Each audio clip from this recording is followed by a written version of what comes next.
যখন আপনি ঘরে প্রবেশ করবেন অথবা ঘর থেকে বের হবেন, তখন নারী পুরুষ সকলকে মুসলমানদের অভিবাদন ও ইসলামের প্রতীক হচ্ছে আসসালামু আলাইকুম ওয়া রাহমাতুল্লাহি ওয়া বারাকাতুহু, এটির মাধ্যমেই অভিবাদন জানাবেন।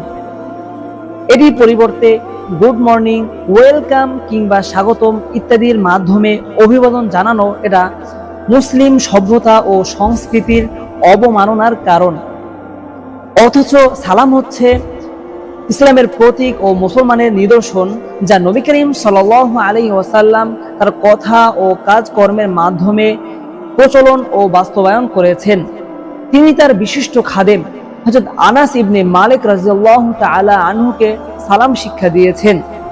হযরত আনাস ইবনে মালিক রাদিয়াল্লাহু তাআলা আনহু হতে বর্ণিত, তিনি বলেন যে নবী করিম সাল্লাল্লাহু আলাইহি ওয়াসাল্লাম বলেছেন, ইয়া বুনাইয়া ইযা দাখালতা আলা আহলিকা ফাসাল্লিম ইয়াকুন বারাকাতান আলাইকা ওয়া আলা আহলি বাইতিক।